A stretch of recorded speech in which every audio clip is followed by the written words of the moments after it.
요즘에 제가 일본 관련해서 많이 받는 질문이 있습니다.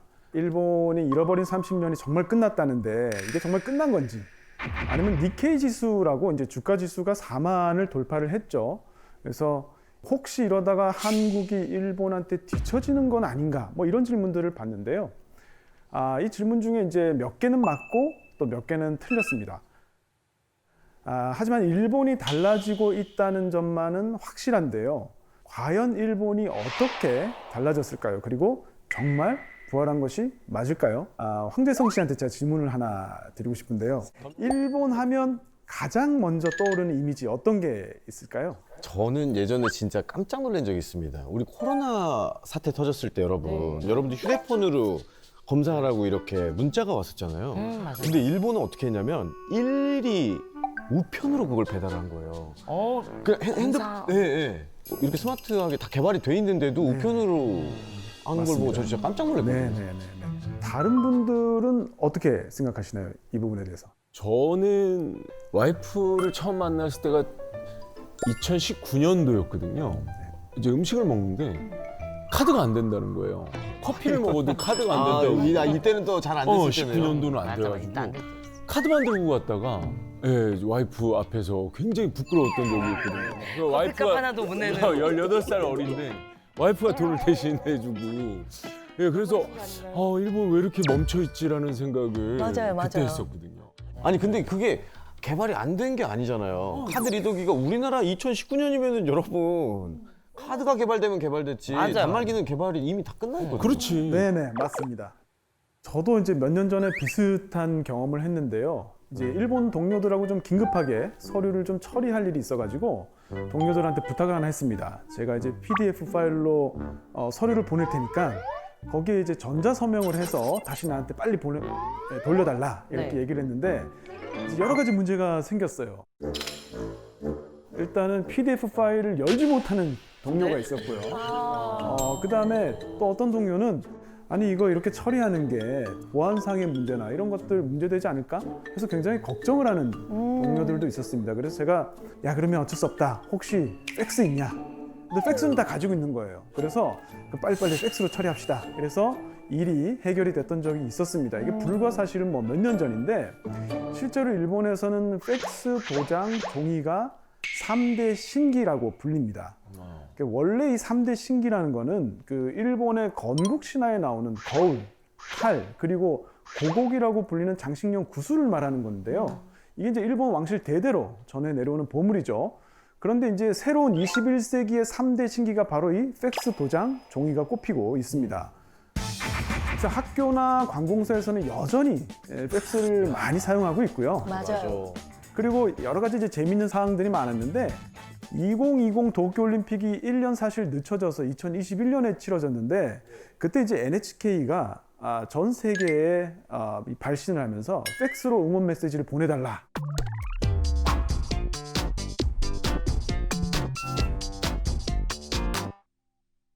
와 팩스로 그래서 사람들이 과연 이 팩스가 뭐냐, 내가 아는 팩스랑 뭐 다른 거냐, 뭐 이런 웃지 못하는 상황도 있었죠. 그것뿐만이 아니고 전 세계하고 비교가 되는 그 사건이 있었어요. 바로 이제 코로나19인데요. 코로나19가 되면서 재택근무를 하는데 일본은 재택근무 비율이 굉장히 낮았습니다. 왜냐하면 도장을 찍어야 돼서 집에서 직장으로 출장 신청을 한 다음에 직장 가서 도장을 찍어야 되는 상황이 있었습니다. 재택근무 의미가 없죠. 복잡해. 도장 때문에 왔다 갔다 하는 거야 계속. 그리고 선거가 있었거든요. 코로나 기간 중에. 그때 이제 일본에서 지자체 공무원들이 연필을 다 깎고 있었습니다. 와. 선거 때문에.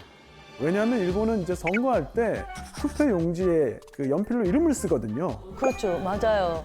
근데 이제 감염의 위험도 있고 하니까 1인당 연필 하나씩 주려고 공무원들이 10,000개를 다 깎는 거예요. 이럴 수가 있나? 실제로 이제 이 조사를 보시면 이 디지털 기술 같은 이제 적응력을 조사한 건데 일본이 32위입니다. 미국이 1위고 한국이 6위로 평가된 거하고 비교하면 차이가 굉장히 많이 크죠. 그러네요. 그렇다면 이게 일본 사람들이 도대체 왜 이러는 거냐, 아날로그를 정말 좋아해서 그런 거냐 이렇게 생각하시는 분들이 많은데요. 이게 역사적인 배경이 좀 있습니다. 왜? 이유가 있구나. 우리가 이제 산업혁명이라고 할 때 이 산업혁명이 1차 산업혁명도 있고 2차 산업혁명도 있고 이렇게 차수가 좀 있는데요. 그 1차 산업혁명은 18세기 말에서 19세기 초까지 영국에서 일어난 혁명이죠. 그래서 이때 가장 핵심이 됐던 기술이 바로 증기기관입니다. 근데 이 증기기관은 전 산업에 응용되면서 관련된 이제 보완적인 발명이 많이 일어나거든요. 그래서 이 증기기관 같은 걸 우리가 범용기술이라고 부르는데 19세기 말이 되면 이제 내연기관하고 전기모터가 이제 새로운 범용기술이 되죠. 요걸 이용한 게 자동차, 세탁기 이런 거고요. 그 다음 또다시 100년 뒤 20세기 말에 범용기술이 뭐냐면 인터넷하고 컴퓨터입니다. 이게 1990년대인데 일본은 1990년에 버블이 붕괴하고 한 10년 동안 장기 침체를 겪으면서 이때 충분히 투자가 돼야 되는데 투자가 되지 못했어요. 그래서 1980년대까지 썼던 그 레거시 시스템, 그러니까 팩스 도장 종이가 바뀌지 못하고 그대로 남아 있었던 겁니다. 그런데 네트워크 효과라 그래서 우리가 스마트폰을 나만 쓰면 쓸 데가 없죠. 누군가 다른 사람도 스마트폰을 써야 통화가 되잖아요. 그래 쌍방이지. 그렇죠. 나만 컴퓨터를 가지고 있고 아무도 안 가지고 있으면 이게 무용지물입니다. 그런데 팩스는 좀 오래됐지만 누구나 다 가지고 있기 때문에 그나마 팩스가 굉장히 편한 거죠. 네. 이제 무슨 문제인지 그게 확실히 네트워크 알았습니다. 효과입니다. 그러니까요. 그런데 사실은 이게 아날로그가 좋아서 한다라고 얘기하기는 좀 어려워요. 왜냐하면 아날로그도 할 수 있고 디지털도 할 수 있는데 내가 굳이 아날로그가 좋아서 난 이걸 선택할 거야 라고 하면 취향인데 지금 일본의 상황은 아날로그를 쓰면서 디지털이라는 선택지가 없는 경우가 많아요. 그래서 맞아요. 어쩔 수 없이 쓰는 경우가 많기 때문에 취향보다는 환경적인 측면이 상당히 많이 작용하고 있다 이렇게 볼 수 있고요. 일본도 이제 이 문제의 심각성을 알고 있기 때문에 디지털 청이라는 관청을 만들었습니다. 그런데 이제 반응이 어땠냐면 한 달 반 만에 400건이 넘는 항의성, 반론이 제출됐습니다. 왜 그래? 일단 이메일은 사이버 공격에 취약하다, 팩스가 좋다 이런 의견이 많았고요. 또 이 국회의원들이 여전히 팩스를 많이 쓰고 있기 때문에 같이 일을 하려면 또 팩스를 아까 말씀드린 이 네트워크 효과 때문에 팩스를 버릴 수가 없는 거예요. 예, 그래서 지금 일본은 아직도 이 팩스를 버리는데 만만치 않은 문제가 많이 남아 있고요. 다만 우리가 이제 오해하시면 안 되는 게 일본이 디지털화에 뒤처져 있다 그래서 뭐 민간 부문까지 다 뒤처져 있다라고 생각하시면 좀 곤란하고요. 우리가 생각하는 이 뒤처져 있는 부분은 대부분 공공 영역, 퍼블릭 섹터의 디지털화가 굉장히 뒤처져 있고 민간 부문은 그래도 격차가 그렇게 크지는 않습니다.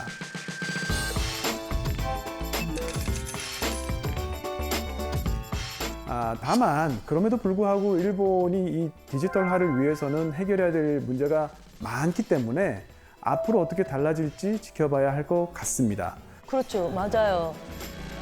그 일본도 1870년대, 80년대 외국인들이 많이 와서 일본을 처음 보고 일본 사람들이 이렇구나라고 이제 글을 많이 남기거든요.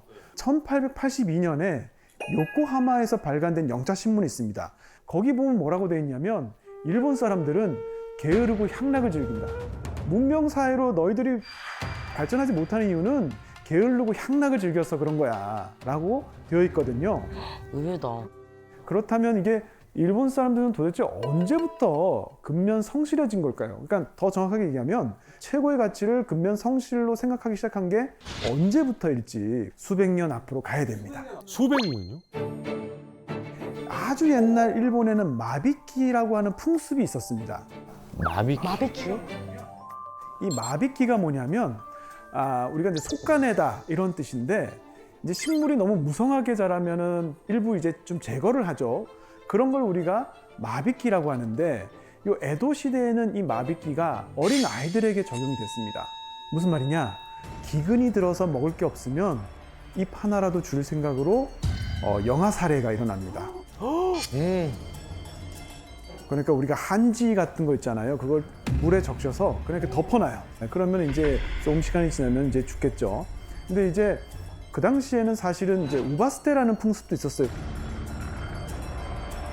지금 들으면은 뭐 인권도 없었나 그 시대는 뭐 이렇게 생각도 들고 말도 안 되는 것 같지만은 이런 식으로 마비끼나 우바스테 같은 이런 풍습은 사실은 인구 압력을 견디기 위해 생겨난 풍습이죠. 인구가 늘어나면 식량이 부족해지니까 그걸 조절하기 위해서 생긴 풍습인데, 이 마비끼가 사라지려면 생산성이 크게 늘어야 되겠죠.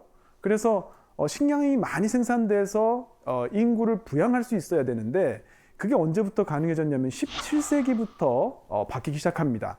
17세기에 보면 경지 면적하고 인구가 폭발적으로 증가를 합니다. 그러면서 농사 지을 수 있는 땅이 늘어나면서요, 인구도 1,500만 명에서 3,000만 명으로 2배 가까이 늘어요. 그런데 이제 18세기가 되면은 이제 정체가 시작됩니다. 이미 이제 토지는 개간할 대로 다 개간을 했고, 여기서 더 많은 인구를 부양하려면 이제 어떻게 해야 되냐면, 이미 개간된 토지에서 더 많은 작물을 수확해야 돼요. 그래서 쌀도 하나를 심어도 좀 더 많이 열리는 걸로, 그 다음에 이모작을 또 합니다. 그래서 이제 2번 농사를 지어서 생산 단위 면적당 생산량을 많이 늘리는 건데, 그렇게 하려면 땅이 이 지력이 빨리 떨어지죠. 농사를 2번 지으니까. 그래서 이때 쉽게 얘기하면 이제 양분이 충분한 금비라고 비료를 사서 써야 돼요. 요거를 사서 쓰려면 돈이 필요하죠. 네. 그러면 농사를 지어서는 이게 감당이 안 되는 거예요. 그러면 어떻게 되냐? 낮에는 농사 짓고 밤에는 옷감 짜고 농한기, 농번기 관계없이 24시간 365일 정말 열심히 일해야 겨우겨우 살 수 있는 환경이 되는 겁니다. 이거를 우리가 근면혁명이라고 합니다.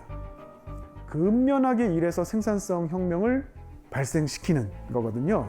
근데 요게 생기면서 일본 사람들 사이에서는, 야, 부지런하지 않으면 너 죽어. 근데 정말 죽는 거예요. 부지런하게 살아야지 겨우겨우 먹고 살 수 있는 거니까요. 그러네요. 그래서 근면하게 사는 게 최고의 덕목이다, 이런 게 만들어졌고요. 이게 나중에 산업혁명을 하면 노동자를 확보할 때 우리가 취업시켜줄 테니까 일해라 그런다고 성실히 일하지 않거든요. 왜냐하면 본인이 근면하게 일하는 게 몸에 배어야 돼요.